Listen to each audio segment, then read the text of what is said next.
Alright, hey, what's up, guys? So I'm a little bit late on this, but better late than never. I wanted to make sure I could farm the hunt event all weekend long without any interruptions, so I opted to wait until the hunt event was over to make this video. It's actually finishing up here in about 20 minutes at the time of me recording this video. I'm farming A13 over on my phone here still, but I wanted to go ahead and go through these balance changes real quick, kind of give some feedback on them, and some quick initial thoughts. First of all, we got MLK. If you guys have followed my content, you know MLK's like one of my favorite characters. He's probably my best geared unit like back in the day.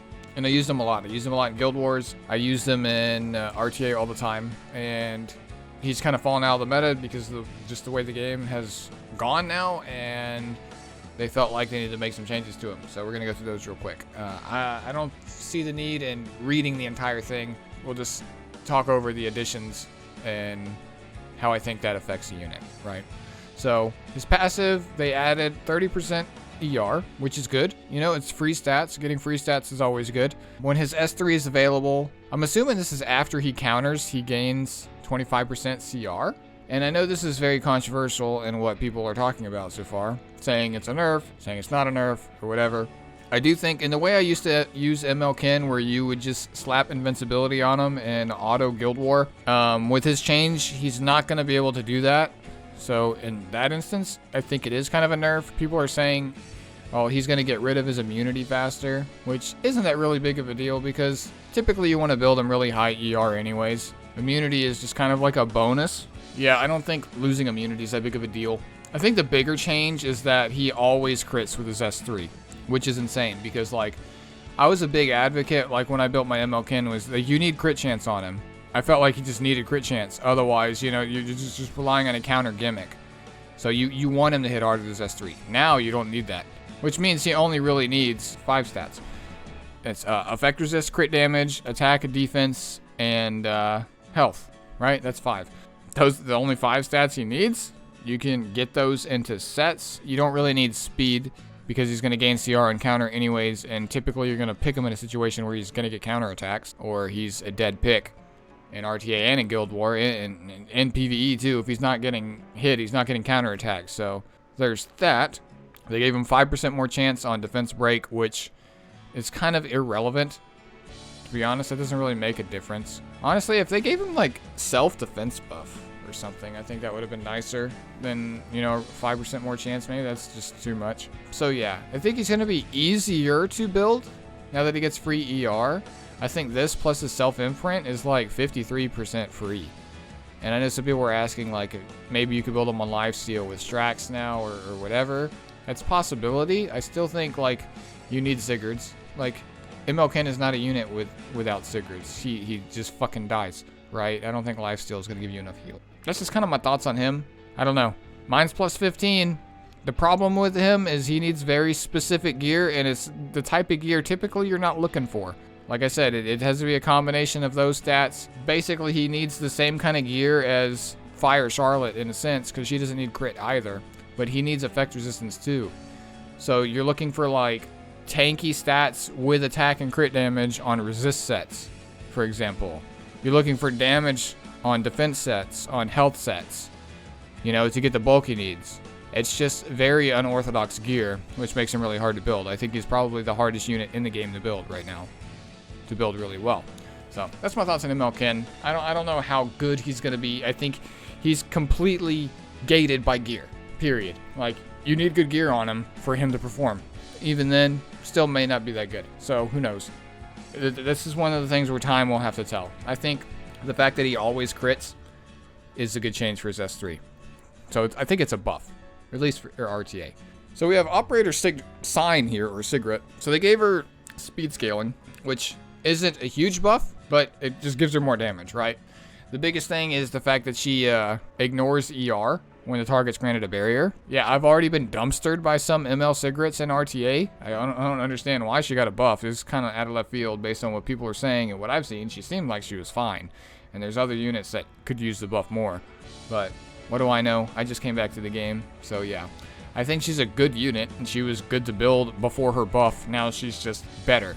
In a sense, right? She does a little bit more damage, and if there's a barrier there, so basically she completely guts FCC. If Carrot gets her barrier, she's going to demolish her, you know. Not really much else you can say about it. For Holiday Yufine, they gave her more chance to burn on her S1, right? Which is good. They basically gave her a Moonlight Dreamblade passive. That's nice. 25% or 20% evasion just in your kit is very good. And then when she's at max health, then of course she gains additional. She was basically introduced into the game in the beginning as a Bazaar counter. You could throw her on, I think it's Shoes artifact to gain some more CR. Not too much is different. A 10 soul soul burn for her S3 is pretty good as well. You know, it's a dispel, greater attack for herself and CR increase. 2 turns off that for 10 souls. It's good. It's efficient. So that's good. Good change. I don't think it's gonna make her like more used than she is now. I think she's slightly better. She's still gonna be a decent Bazaar counter. Evasion is just nice. I mean, pairing her with a Fat Gat into Cleave, like, especially with the Violet changes, which we'll go over here in a second, and then Rylet, like, we could be shifting into a pseudo evasion meta. So just be prepared for that. Because I know a lot of people are drafting Fat Cat to deal with speed and cleave that they can't contest otherwise. So they're just picking RNG. There's just going to be a lot more RNG introduced, I guess. So this is just a unit that's good at that. If you don't have her, I would pull her. Get a copy. Her artifact's okay, but I would definitely get a copy of her. Violet's kind of like one of the big ones, right? So they kind of changed how he worked. So what they added to his S1 is when it's not the caster's turn, it increases combat readiness by 15% and gains double focus. So he gains 2 focus when he counterattacks, basically, and gains 15% combat readiness, which is big. That's combat readiness is like free speed, right? And then for his S2, which was useless to Mola now it's better. So now it gives him perception. Instead of it being on cooldown, increasing his evasion, they actually moved his evasion to his S3. So perception gives him 15% crit and 15% crit damage, so it's good. And it also acquires 3 souls, which is a lot, right? And then it has Butterfly Cut, which is his S3, consumes the focus and etc. So when Butterfly Cut is available, it increases evasion by 35%. And after successfully evading, he counterattacks. So when he has his S3 up, he'll counterattack and have the evasion. So basically, they just moved the passive effect from his S2 to his S3. Not too much is different, because he would actually gain 1 focus. So they just kind of like move stuff around, right? Because he would gain a focus from hitting with this, and then he would gain 1 focus after successful evasion. Now he just gains 2 when he counters. So there's just that, right? But he'll only have the evasion when he has an S3. So after he S3s, he won't have evasion. When he consumes 5 focus, however, it resets the cooldown. So basically, you're always gonna want to be using Butterfly Cut with max focus, because you lose out on this passive here if you use it when it's not max focus. It's actually going to make his AI suck. So if you use him on defense or something, he's going to be kind of trash on defense. But in the sense of like when you're actually using him in RTA and shit, I think he's going to be a very strong pick regardless. Like I said, pseudo evasion. It's got 55% with Dreamblade. You can also bring back Violet's Talisman on him. I think that goes up to what, 65? It's what, 30% evasion when it's maxed out. So that's 65%. It's pretty strong. And Violet has really good base stats, if I remember correctly, like really high base health. Still, these counter units, you really want them on lifesteal. He can work on speed set, but I think lifesteal is just like on Ryla. It's just lifesteal is just, you know, how the unit I think is meant to be made. If you're looking to, like, you know, 1v2 or 1v3, 1v4, even sometimes with a counter unit, you need the lifesteal. It's too bad, like if Violet was a warrior and he could have Sigret Scythe, he would actually be insane. But he's a thief, and there's no thief artifact that heals you, so you got to rely on getting the healing from a lifesteal set. So yeah, I think he's really good. If you have Violet, go ahead and mola his S2, because it's worth molaing now. It gives you free stats and a bunch of souls. But yeah, he's good. I think he's going to be around. You're going to see him. You're definitely going to see him. He's good. And expect to see like evasion drafts. I think evasion drafts are going to come out of the woodwork. Like, we're going to start seeing people pick evasion. So just be ready for that. It might be worthwhile to build Dizzy again, from what I'm seeing here. Because, yeah. Then we have Elena here, which this is actually another one of my, like, like one of my favorite changes. She's got a 25% reduced damage in AoE, which is huge. It's more than Adamant Shield now. Granted, Adamant Shield is, you know, all crits, and this is just AoEs. So she's going to be a very good anti-cleave pick. And then now they give her 20% combat readiness after she gets when she uses her S2, which is huge. So if you stack that with Magahar's Tome, she's taking the next turn if you get AoE. There's an artifact actually down below that makes that even better. I think she's insane. Build her if you have her. If you do RTA and etc., she's just going to be very good. She doesn't absolutely have to be on counter. She's probably like 200 speed, as much ER and as bulky as you can make her, and just use her as a counter pick to cleavers and people that bring a lot of AoE, because even if they aren't trying to cleave you, like if they bring a lot of AoE into, this is a lot of damage reduction. So like LR, Crow, Landy, and etc. Right? Sid's really like confuses me. They just kind of like, I'm not gonna really go through all this because they just moved a lot of stuff around and really not much changed. But basically, like you guys know, we have the Advent side story come out with the Ice Booba, where you bring the Earth units if you saw the Epic 7 stream. I think they just buff Sid, so he'll be better in that. I think they made it more consistent to where he gets his buff, so he doesn't like actually waste like a second hit on Dust Devil and etc. So he's just good. A little bit better. Same thing with Helga. A little bit better for PvE. She gets synergy with an all-Earth team.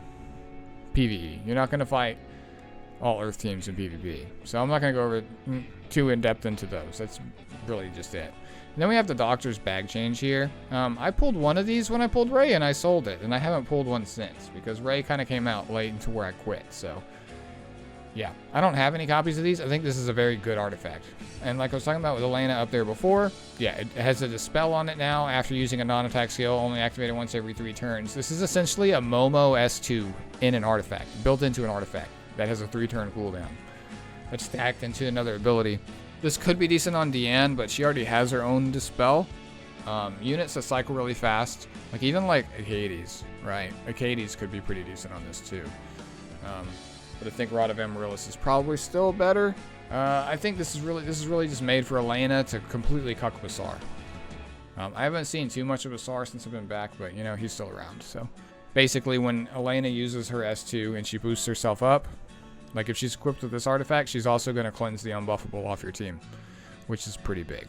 And then Shepherd of the Hollow, they just modified it a little bit to make it a little bit more consistent, to where it actually does something when you're at a higher health and not just when you're at a lower health. So it's just a little bit better. And people are saying this is probably going to be your best in slot artifact on Rylet now. So pretty good.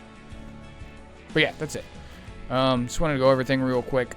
Really wanted to talk about MLKen, Elena, Violet.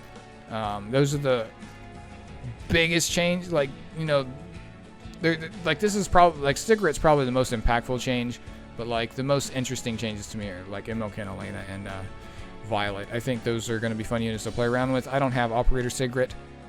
I wish I did. She's pretty insane. She's just going to be a little more insane now. It is what it is. Maybe they see her use percentage low because only like the top % of people like really use her. So that's it. And with Holiday Yufine, she's just a little better, right? Like I said, there might be a pseudo Evasion meta coming. So look out for that. Look for tanky Holiday Yufines next to Rylets, next to Violets, next to Fat Cat, next to Mursa in drafts. I think it's going to start happening with Elena. Like, the anti-cleave is going to be real, I think, after this patch. So, yeah, that's it. Let me know what your thoughts down in the comments, and I'll catch you guys in the next one. Peace.